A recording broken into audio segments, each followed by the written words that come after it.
the Fresno Bulldogs versus others in Fresno, California. In the heart of California's Central Valley lies Fresno, a city known for agriculture, diversity, and one of the most notorious gang wars in American history. At the center of it all, the Fresno Bulldogs. A gang unlike any other, fighting not just one enemy, but everyone. The story begins in the mid-1980s inside California's prison system. Originally aligned with the Norteños under the Nuestra Familia organization, a faction of Fresno-based inmates broke away. They no longer wanted to take orders from leaders hundreds of miles away. They wanted independence. What followed was the birth of the Fresno Bulldogs, a gang that would reshape the balance of power in Fresno's streets and prisons. They adopted the bulldog as their symbol, linking themselves to Fresno State University's mascot. Soon, red bandanas, bulldog jerseys, and graffiti with dog paws began marking territories across the city. Their independence gave them something no other gang had: the freedom to operate outside the control of Norteños or Sureños. But that independence came at a price. Almost immediately, the Bulldogs became enemies with their former allies, the Norteños. Inside prisons, fights broke out in day rooms, on exercise yards, and in chow halls.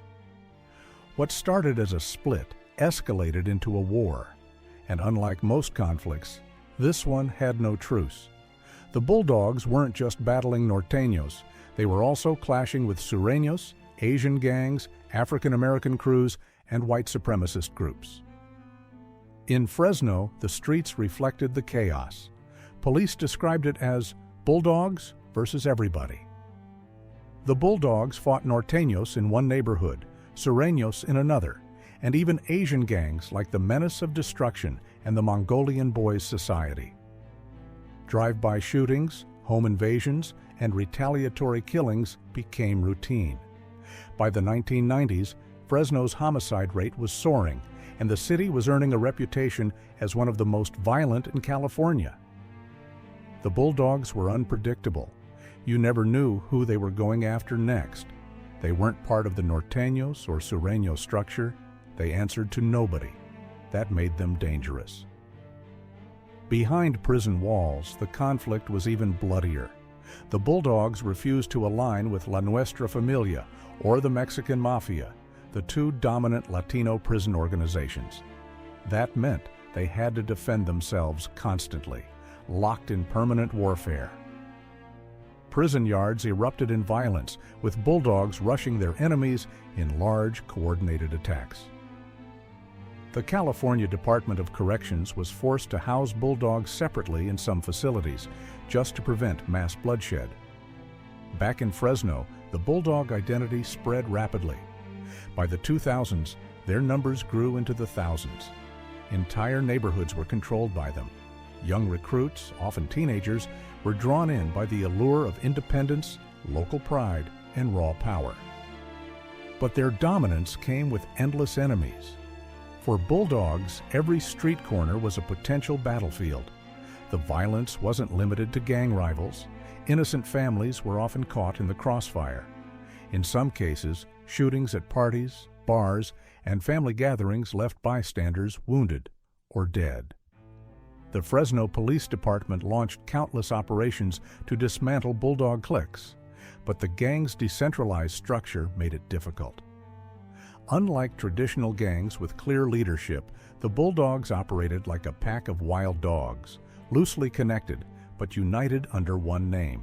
Large-scale sweeps in the 2010s netted hundreds of arrests, seizing firearms and drugs. Yet, despite law enforcement crackdowns, the Bulldogs remained deeply entrenched. Their independence and resilience allowed them to adapt quickly, recruiting new members faster than police could arrest them. Today, the Bulldogs remain the largest gang in Fresno, their war still ongoing. Whether against Norteños, Sureños, Asian gangs, or prison groups, they continue to defy alliances. To many, they represent chaos, an unpredictable force in the underworld. To their members, they embody pride, freedom, and survival in a city where loyalty to the Bulldog name runs deep.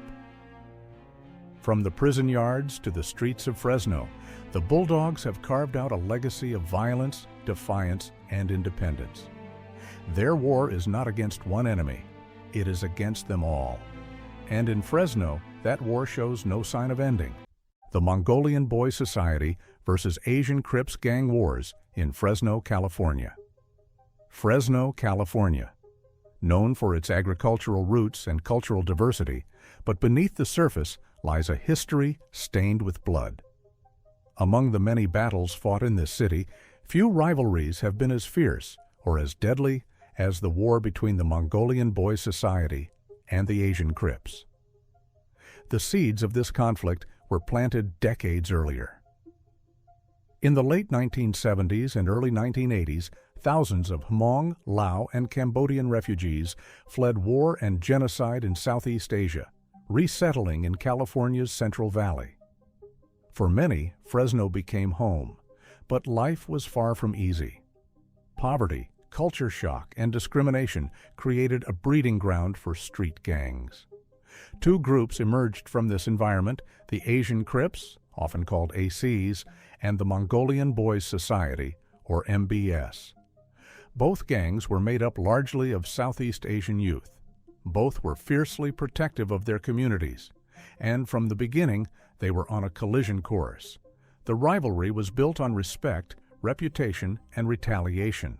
A fight at a party, a stabbing at a park, a drive-by gone wrong.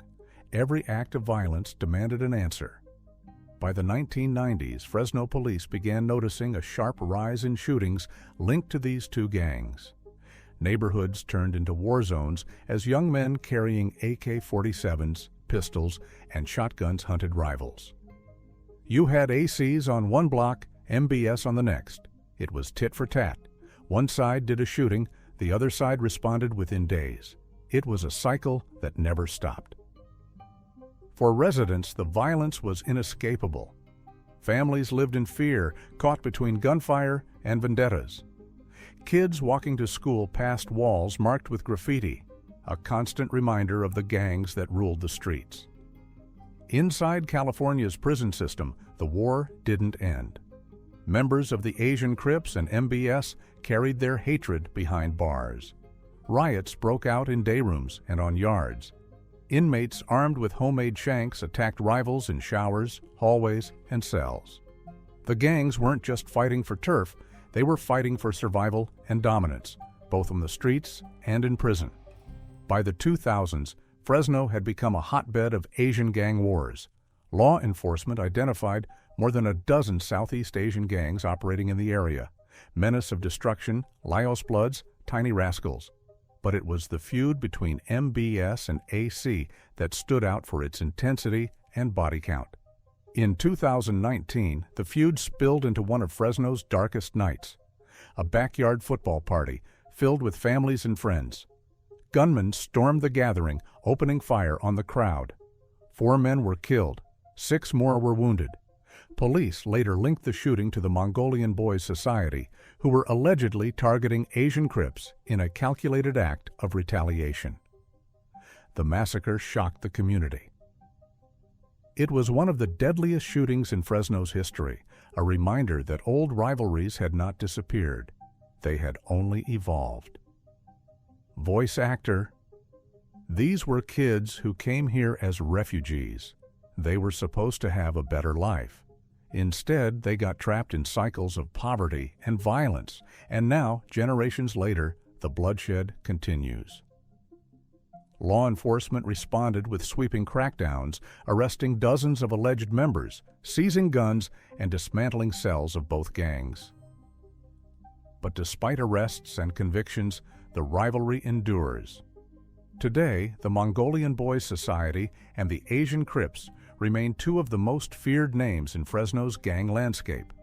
Their feud has claimed lives, destroyed families, and terrorized neighborhoods for decades. And in a city where pride, survival, and revenge run deep, the war between these 2 gangs is far from over. This is Fresno's hidden battlefield. The Mongolian Boys Society versus the Asian Crips, an endless war that began with survival and continues with no end in sight. the 1990s era crack-related turf wars in Fresno, California. In the 1990s, Fresno, California was a city under siege, not by an invading army, but by an epidemic. Crack cocaine swept through its neighborhoods like wildfire, bringing with it addiction, money, and murder. What followed was a series of turf wars that turned Fresno into one of the most violent cities in the state. The Central Valley was already struggling. Poverty, unemployment, and lack of opportunity created a powder keg waiting to explode. When crack arrived, it didn't just offer a drug, it offered a business. Dealers saw quick money, gangs saw power, and entire neighborhoods became battlegrounds. Small-time street dealers multiplied overnight, but soon bigger players stepped in. Fresno's established gangs, already rooted in territorial disputes, shifted their focus toward controlling the crack trade. Suddenly, corners, blocks, and even entire housing complexes became hotly contested real estate. At the center of this chaos were the Fresno Bulldogs. By the 1990s, they had split from the Norteños and were carving out their identity as an independent gang. The crack trade gave them resources, weapons, and influence. But with power came enemies. Bulldogs found themselves in constant clashes with Norteños, Sureños, and other local sets, each hungry for a piece of the crack market. African American gangs, too, became deeply involved. Sets with ties to larger national groups like the Crips and Bloods established their presence in Fresno. Their rivalries, already fierce, were magnified by the high stakes of crack distribution. Drive-bys, ambushes, and home invasions became daily realities. It was the Wild West. We'd have 3-4 homicides in a week, all drug-related. Young kids, barely out of high school, were making more money on a corner than their parents ever did, and they were willing to kill to keep it. The statistics were staggering. Fresno's murder rate skyrocketed. In some years, homicides topped 100, many tied directly to crack turf wars. Entire blocks became off-limits to outsiders. Residents spoke of living in fear, of gunfire echoing through the night, of children caught in the crossfire. Law enforcement struggled to keep up. Task forces were created, combining the local police with federal agents. Raids netted guns, cash, and kilos of crack, but the supply lines never seemed to end. For every dealer arrested, another one rose to take his place. Inside prisons, the violence continued. Gangs used their incarcerated members to control operations on the streets. Messages were smuggled out, orders were given, and the crack trade became a lifeline for gangs both inside and outside the walls. For Fresno's families, the toll was devastating. Mothers buried sons. Children grew up without fathers. Addiction tore households apart. Entire generations were marked by the scars of the crack wars. It wasn't just about drugs, it was about survival. The kids out here had no jobs, no hope. Crack gave them a way to eat, but it also gave them a way to die. By the late 1990s, Fresno began fighting back in earnest. Federal prosecutions targeted major suppliers. Community programs worked to steer youth away from gangs. And the crack epidemic, once burning uncontrollably, began to fade as methamphetamine rose to take its place. But the damage had been done. The 1990s crack-related turf wars left a legacy of violence that still echoes in Fresno's streets today. They shaped the city's gangs, its neighborhoods, and its people.